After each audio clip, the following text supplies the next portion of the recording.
अस्सलामुअलैकुम, welcome to my channel Fariha Mirza academy. आज हम पढ़ेंगे ऑर्गन सिस्टम क्या होता है। What is organ system? An organ system is a group of organs that work together to perform specific function and maintain homeostasis is an organism। अब देखिए जो organs होते हैं ना, ऑर्गन्स वो ग्रुप के साथ मिलकर काम करते हैं, एक साथ एक स्पेसिफिक फंक्शन को परफॉर्म कर रहे होते हैं, एक स्पेसिफिक फंक्शन को बना रहे होते हैं। अब होमोस्टेसिस जो होता है ना, उसे मेंटेन कर रहे होते हैं ऑर्गेनिजम्स के अंदर, जानदारों के अंदर होमोस्टेसिस को मेंटेन कर रहे होते हैं। तो इस चीज़ को कहते हैं ऑर्गन सिस्टम। ये एक सिस्टम को बना रहे होते हैं, ठीक है। अब देखिए यहाँ लिखा है there are 12 organ system in human body. अब जो ऑर्गन सिस्टम्स होते हैं ना, वो 12 ऑर्गन सिस्टम्स होते हैं ह्यूमन इंसान की बॉडी के अंदर। ज़्यादातर जो लोग बच्चों को पढ़ाए जाते हैं ना ऑर्गन सिस्टम, वो 12 पढ़ाए जाते हैं। ऐसे बहुत से टीचर्स बच्चों को 9 भी पढ़ा देते हैं, पर ज़्यादातर 12 पढ़ाते हैं। तो ये 12 के 12 मैंने यहाँ पर राइट डाउन कर दिए हैं। अब यहाँ पर 1 बाय 1 हम इस ऑर्गन सिस्टम्स को पढ़ेंगे कि इसके अंदर हम क्या पढ़ते हैं, क्या होते हैं ये ऑर्गन सिस्टम, क्या काम हो रहा होता है, ठीक है। अब यहाँ पर सबसे पहले लिखा है स्केलेटन सिस्टम। स्केलेटन ढांचे को कहते हैं, स्केलेटन ढांचे को कहते हैं, ठीक है। अब इसके अंदर हम स्केलेटन सिस्टम के अंदर हम ढांचे के बारे में बात करेंगे कि जो स्केलेटन होता है वो क्या होता है, क्या वर्क करता है, ठीक है। और ये जो सेकंड नंबर पे लिखा है मस्क्यूलर सिस्टम मसल्स में होता है, ये वाला जो सिस्टम मसल्स में पाया जाता है। थर्ड नंबर पे लिखा है नर्वस सिस्टम के अंदर ब्रेन, स्पाइनल कॉर्ड और नर्व्स आती हैं, ठीक है। फोर्थ नंबर पे है सर्कुलेटरी सिस्टम। ये जो सर्कुलेटरी सिस्टम्स होता है ना, ये आप हार्ट के अंदर पढ़ेंगे, ट्रांसपोर्ट चैप्टर का नाम है, उसके अंदर पढ़ेंगे, सर्कुलेशन के बारे में पढ़ेंगे कि जो हार्ट होता है वो किस तरह सर्कुलेट करता है, किस तरह घूमता है। ये पूरा एक बहुत अच्छा सा टॉपिक है उसके अंदर 9 चैप्टर के अंदर, तो ये हम उसके अंदर डिस्कस करेंगे, ठीक है। और यहाँ पर लिखा है 5 नंबर पे इंटेग्यूमेंट्री सिस्टम। इंटेग्यूमेंट्री स्किन को कहते हैं, तो ये वो वाला सिस्टम है। 6 नंबर पे है रेस्पिरेटरी सिस्टम, सांस लेने का अमल, सांस लेने वाला जो प्रोसेस होता है, सिस्टम जो चल रहा होता है सांस लेने का, ये रेस्पिरेटरी सिस्टम्स होता है। डाइजेस्टिव सिस्टम, जो खाना हजम हो रहा होता है, ये डाइजेस्ट हो रहा होता है, ये वो वाला सिस्टम है। और 8 नंबर पे लिखा है इम्यून सिस्टम, क़ुव्वत मदाफ़ियत वाला सिस्टम से ये। अब देखिए यहाँ पर 9th नंबर पे लिखा है एक्सक्रिएटरी सिस्टम। अब ये जो एक्सक्रिएटरी का मतलब होता है खारिज होना, खारिज करना, ठीक है। और ये जो 10th नंबर पे लिखा है यूरिनरी सिस्टम। यूरिनरी जो सिस्टम्स होता है ना, ये एक्सक्रिएटरी सिस्टम्स के अंदर ही आ जाता है, क्योंकि इन दोनों का मतलब खारिज होना। रिप्रोडक्टिव सिस्टम मतलब पैदा होना, ठीक है, किस तरीके से रिप्रोडक्टिव का सिस्टम चल रहा होता है। और यहाँ पर 12 पे लिखा है एंडोक्राइन सिस्टम। एंडोक्राइन जो होता है ना, बहुत सारे ग्लैंड्स होते हैं। अब ये हम आगे पढ़ेंगे तो फिर आप लोगों को बहुत अच्छी तरीके से समझ आ जाएगा। अब देख लें, मैं इनको 1 बाय 1 समझाती हूँ आप लोगों को, ताकि और अच्छे से एक्सप्लेन हो सके। अब देखिए यहाँ पर सबसे पहले लिखा है skeleton. This system consist of bone. ये वाला जो सिस्टम होता है कंसिस्ट होता है बोन पे। बोन कहते हैं हड्डियों को। They help support and protection, और ये मदद देता है, हमारा जो स्केलेटन होता है ना, उसको मदद देता है, उसको सपोर्ट करता है और प्रोटेक्शन करता है, उसकी हिफाजत कर रहा होता है। This organ inside the body, और ये वाला जो ऑर्गन होता है ना, ये हमारी इनसाइड द बॉडी, बॉडी के अंदर होता है, ठीक है। और यहाँ लिखा है मस्क्यूलर सिस्टम। और ये मस्क्यूलर सिस्टम क्या होता है? This system consist of muscles. ये सिस्टम कंसिस्ट होता है मसल्स पे। मसल्स हेल्प द मूवमेंट, और ये जो मसल्स होते हैं ना, ये हमें मदद दे रहे होते हैं मूवमेंट में। हम मूवमेंट करते हैं, तो ये सारा जो सिस्टम हो रहा होता है, ये मसल्स की वजह से हो रहा होता है, ठीक है। अब 3 टाइप्स के होते हैं मसल्स हमारी बॉडी के अंदर। 3 टाइप्स के होते हैं। एक होता है स्केलेटन मसल्स। स्केलेटन वही जो स्केलेटन सिस्टम के अंदर जो मसल्स होते हैं ना, वो वाला सिस्टम। और कार्डियोक मसल, कार्डियोक हार्ट, जो हमारे दिल के अंदर जो मसल्स होते हैं ना, उसे कार्डियोक मसल्स कहते हैं। और स्मूथ मसल्स हमारे डाइजेस्टिव ट्रैक होता है ना, उसके अंदर होता है, यूरिनरी ट्रैक के अंदर होता है, इन सब के अंदर होता है ये स्मूथ मसल्स। Nervous system. अब नर्वस सिस्टम क्या होता है? This system specialise cells and tissue and organ they transmit. इस वाले सिस्टम के अंदर स्पेशल सेल्स और टिश्यूज़ और ऑर्गन्स होते हैं जो ट्रांसमिट कर रहे होते हैं। और ये वाला जो प्रोसेस होता है ना, this process information through electric and chemical signal. और ये वाला जो प्रोसेस होता है, इसकी इन्फॉर्मेशन मालूमात देता है हमें, किसके थ्रू? केमिकल और इलेक्ट्रिक सिग्नल के थ्रू। केमिकल और इलेक्ट्रिक सिग्नल के थ्रू हमें मालूमात दे रहा होता है।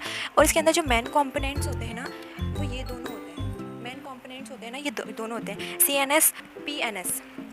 इसका मतलब ये हुआ CNS का सेंट्रल नर्वस सिस्टम, और PNS का ये मतलब हुआ पेरिफेरल नर्वस सिस्टम। अब ये वाला जो सिस्टम होता है ना, सेंट्रल नर्वस सिस्टम और पेरिफेरल, ये हम आगे जाके इसको डिस्कस करेंगे, ये दोनों सिस्टम्स क्या होते हैं। और यहाँ लिखा है सर्कुलेटरी सिस्टम। अब ये सर्कुलेटरी सिस्टम क्या होता है? This system consist of heart blood vessels. अब ये वाला जो सिस्टम्स होता है ना, इसके अंदर कंसिस्ट होता है हार्ट और ब्लड वेसल्स, ये सारे इसके अंदर कंसिस्ट होते हैं, मतलब ये इन पर मुश्तमिल होता है। अब इसके अंदर जो हमारा ब्लड सर्कुलेट कर रहा होता है ना, ब्लड घूम रहा होता है, रेगुलेट द ब्लड। अब इसके अंदर ये काम होता है, जो ब्लड होता है ना वो सर्कुलेट कर रहा होता है ना हमारी बॉडी के अंदर। हमारी बॉडी के जितने भी अंदर वेस्ट प्रोडक्ट्स होते हैं ना, जितने भी वेस्ट प्रोडक्ट्स होते हैं वो सब रिमूव हो जाती है, रिमूव वेस्ट प्रोडक्ट, वो सब रिमूव हो जाते हैं, ठीक है। तो इस सिस्टम को कहते हैं circulatory system. Integumentary system, integumentary system, integumentary जो होता है ना वो स्किन को कहते हैं, स्किन को कहते हैं, ठीक है। देखिए आउटर मोस्ट लेयर, ये हमारी सबसे ऊपर वाली लेयर होती है, ठीक है, प्रोटेक्ट द स्किन, और ये हमारी स्किन को प्रोटेक्ट कर रही होती है। अब देखिए कोई भी स्किन को प्रोटेक्ट, स्किन की हिफाजत कर रही होती है कि कोई भी टॉक्सिक ऑर्गेनिज्म हमारी बॉडी के अंदर ना दाखिल हो सके, हमारी स्किन उसको प्रोटेक्ट कर रही होती है, ठीक है, बचा रही होती है। रेगुलेट द बॉडी टेम्परेचर, और ये बॉडी को भी रेगुलेट कर रहे होते हैं, उसके टेम्परेचर को, दर्जा हरारत को भी रेगुलेट कर रही होती है। अब देखिए यहाँ लिखा है रेस्पिरेटरी सिस्टम। रेस्पिरेटरी सिस्टम क्या होता है? This system network of organ and tissue that bring oxygen into the body and remove carbon dioxide.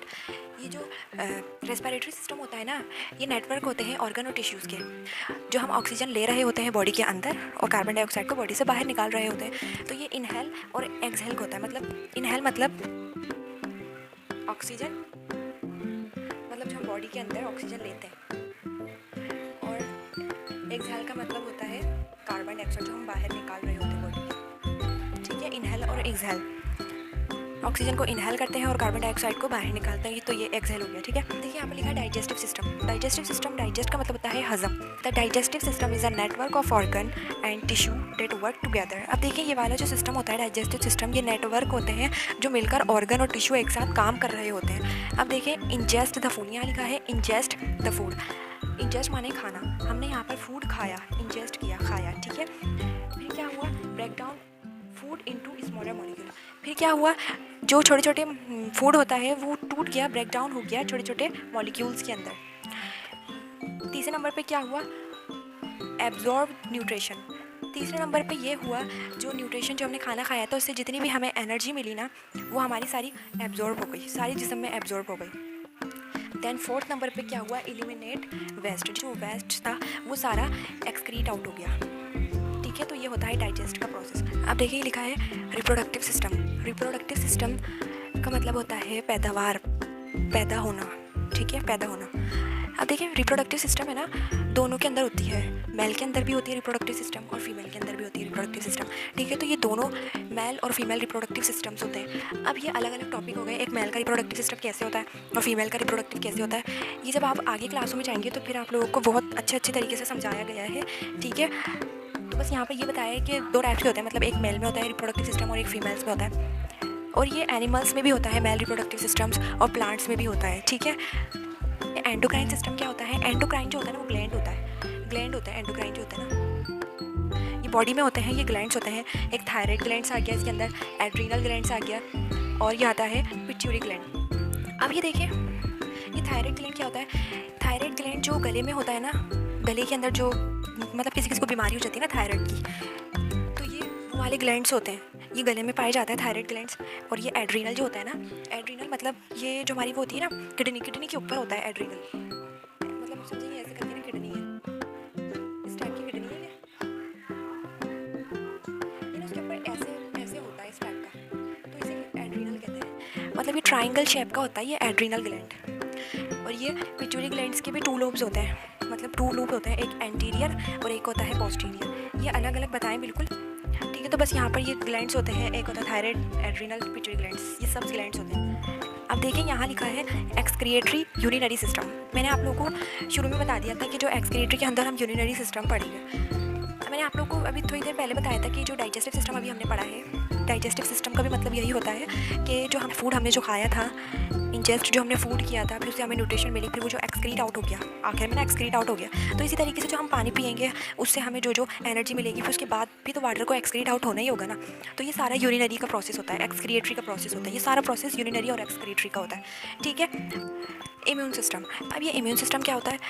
ये बॉडी सपोर्टर होता है, हमारी बॉडी को सपोर्ट कर रहा होता है, प्रोटेक्ट कर रहा होता है, हिफाजत कर रहा होता है हमारी बॉडी की। किससे बचा रहे होते हैं हमारी बॉडी को? माइक्रो ऑर्गेनिज्म से। अब ये माइक्रो ऑर्गेनिज्म के अंदर फंजाई, बैक्टीरिया, वायरसेस ये सब भी आ जाते हैं, तो इनसे बचा रहा होता है इम्यून सिस्टम हमारी बॉडी को। अब देखिए, अगर हमारा इम्यून सिस्टम स्ट्रॉन्ग होगा तो ये वायरसेस, बैक्टीरिया, फंजाई वगैरह हमारा कुछ नहीं बिगाड़ सकते। अगर ये इम्यून सिस्टम ही अगर वीक होगा तो फिर ये लोग हमारी बॉडी पर अटैक कर सकते हैं। अभी जो इम्यून सिस्टम होता है ये वीक कैसे होता है? अगर फूड सही नहीं ले रहे होते तो इससे भी ये वीक हो जाता है। एंजाइटी, टेंशन, डिप्रेशन, इनसे ये हमारा जो इम्यून सिस्टम होता है ये बहुत ज़्यादा वीक हो जाता है, हेल्दी नहीं रहता, फिर वीक हो जाता है हमारा इम्यून सिस्टम।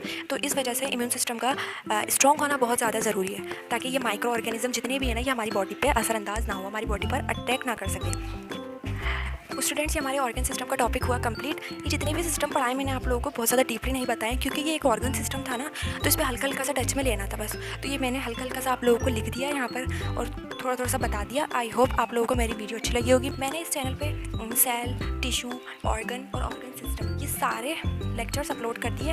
आप जल्दी जल्दी जाएँ और वहाँ से विजिट करें और मेरे चैनल को सब्सक्राइब और लाइक कमेंट करें। जब तक के लिए अल्लाह हाफिज़। हम नेक्स्ट वीडियो में मिलेंगे। दुआ में याद रखें। जज़ाकल्लाह।